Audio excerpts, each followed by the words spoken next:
Hello guys, in today's video I'm going to be doing a part 2 on reacting to Zack films. Yeah, because someone ended the video early. Do you have anything to say about that, Blueberry? What? It wasn't me? Oh really? Well, we caught that on camera. And it looked a lot like you. Wait a second, it was my brother! Ha ha ha ha ha.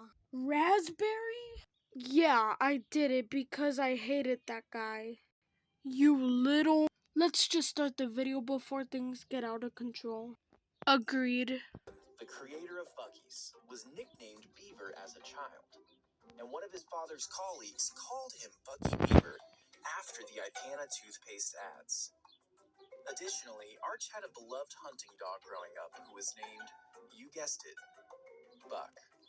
When it came time for Arch to open his first convenience store on July 28th, 1982, he knew exactly what he was going to call it. Soon after, Arch partnered with another convenience store owner in the area, Don Wasick.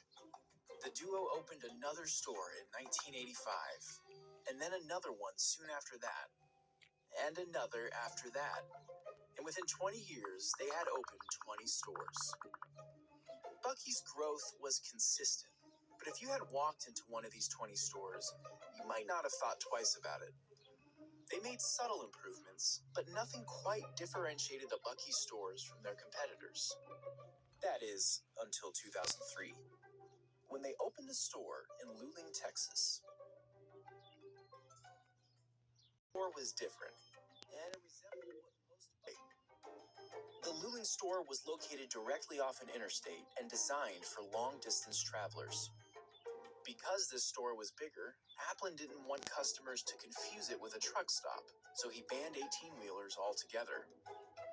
This store also started selling Buc-ee's t-shirts and a strange new snack, a caramel-covered puff that the company most appropriately called Beaver Nuggets.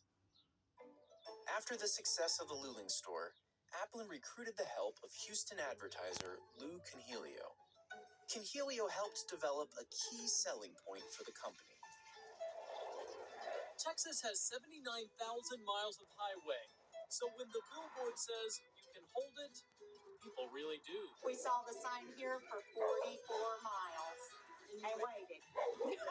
Inside this, Morales and his maintenance team ensure that each one of their 83 stalls is not just clean, but Buc-ee's. Ensure that each one of their 83 stalls is not just clean, but Buc-ee's clean. 24 hours, there's somebody in here at all times. Yes, sir.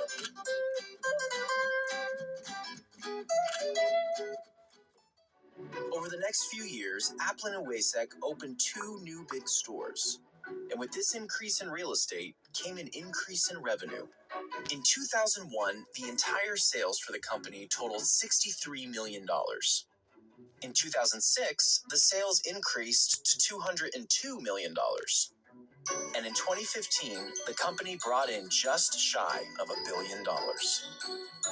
And since then, Applin and Wasick have opened many more 50,000 square foot stores. But not all of them have been happily welcomed. Residents of Denton were concerned and started a campaign to stop a new Buc-ee's set to be built in their city.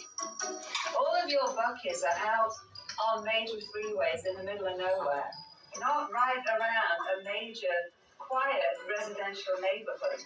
Why? Why did you pick this spot? All of them are not in the middle of nowhere.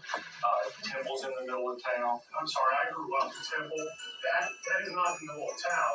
That is not near residential area. Buc-ee's ended up prevailing in Denton, but it didn't stop there. Arch and Wasick began purchasing land throughout the southeast, and on January 21st, 2019, they opened a new 53,000 square foot store in Robertsdale, Alabama. The first Buc-ee's opened outside of Texas. And yet again, Buc-ee's didn't receive the warmest welcome. In total, the Buc-ee's chain has 34 locations. This is the first one outside of the Lone Star State. It's only been open for about 2 weeks, and it's already being sued.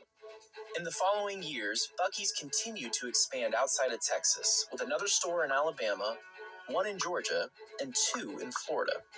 Today, Buc-ee's has 39 stores in operation, Compare that to 7-Eleven with a nationwide store count of nearly 12,000.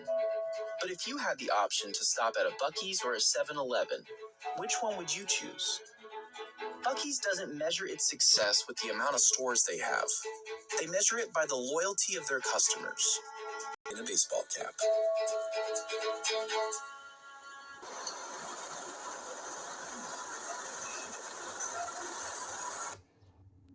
I gotta say, he is a great YouTuber. And that video was just so informative. So, does he deserve the subscribe? Absolutely. He deserves it. Thanks for watching. And make sure to like and subscribe. Bye.